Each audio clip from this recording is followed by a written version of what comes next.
when beauty boarded my flight and I drifted beyond the clouds.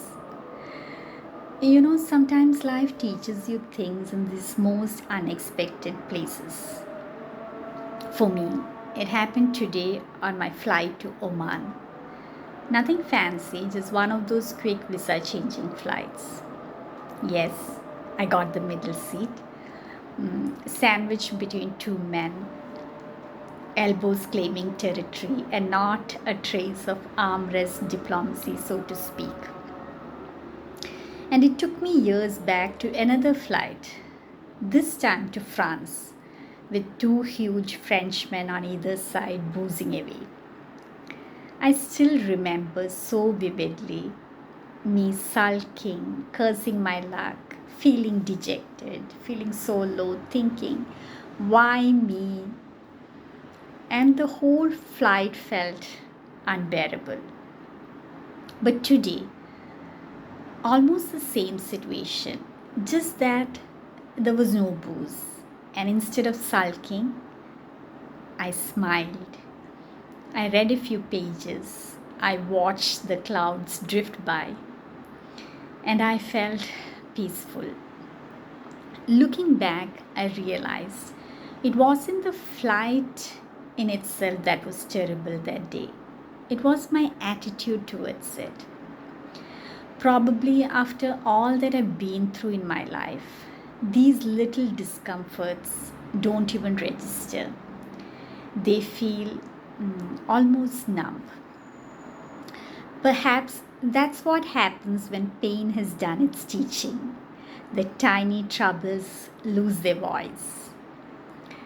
Somewhere along the way, I learned you can either suffer a situation or accept it and make the most of it.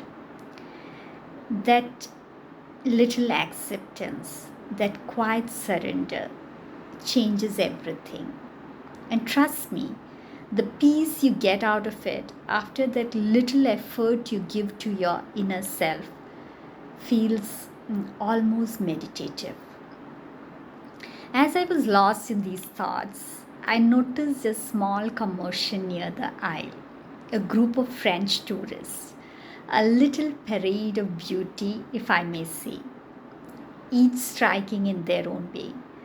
Some the kind of beauty nature has enormously gifted, and others the kind that modern science clearly perfected. But even among them, two women stood out in my eyes. The kind of beauty they say doesn't even know it's being watched. And I, to say the least, was mesmerized. It was enchanting. And there I was, crammed in the middle seat, looking like the human equivalent to peanuts, but still smiling. It was indeed a pleasant and soothing sight. I seized the moment and just enjoyed it. As I sat there quietly taking in that cascade of beauty, an old memory drifted in, a painful one. A very different kind of beauty I had once known. Not the kind that make you pause in admiration, but the kind that quietly manipulates. A woman, not conventionally beautiful, but clever, sly, mischievously charming. A woman who had mastered the art of subtlety and used it like a weapon, bending situations to her will without even having to raise her voice. Recounting that experience, I still feel a pang in my heart, the subtle, unshakable ache that memories sometimes leave behind. I was the one who had to take the blunt side of it, and I know how much it can destroy not just a person but their very spirit. And the man caught in her orbit, a coward, not evil, just meek, not bold enough to take accountability, the kind of man who mistakes silence for goodness and lets others pay for his mistakes without the slightest regret or remorse and not a trace of empathy whatsoever. Watching the betrayal unfold in my memory, I realized beauty can enchant, cunning can control, and cowardice can destroy. But none of it lasts, none of it endures. And as the plane lifted off, I smiled again. A few years ago, I could have called the whole experience uncomfortable. Today, I call it peaceful. Because every journey, even the small, cramped middle seat journeys, teaches you something. Life itself is one long, winding journey.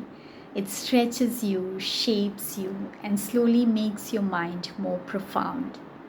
Maybe that's what healing really does. It makes you laugh at what broke you, admire beauty without envy, remember betrayal without bitterness, and maybe even find a little philosophy in every discomfort. And honestly, I like this version of me, a calmer, slightly sarcastic, and still curious about life.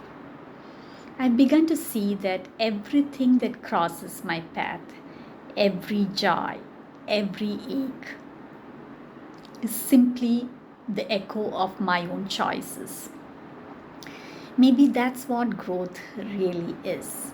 So here I am, the woman in the middle seat, not sulking anymore, not living in illusion either, just quietly awake, seeing things a little more clearly than before, still drifting beyond the clouds, and always wanting to drift a little further. And I'll end it by sharing something that my son once told me during one of those down phases in my life. He said, "Mama, life is worth it. Just hang on." After all the suffering, heartbreak, and discomfort that life throws at you, one day you look back and see it all differently, more lightly, more profoundly. You begin to truly understand the essence of these words only when life throws you into the deep end, when you have walked through pain and somehow found your way out of it. And that's when you realize their meaning, not through someone else's wisdom, but through your own survival. And that is the beauty of life. It teaches you quietly through storms and silences alike. So, if you're listening to today, whatever your cloud, whatever your middle seat, just hang on. Because one day you will look back at all this and smile the way I do now, or maybe even better, drifting beyond the clouds. So just hang on. Thank you.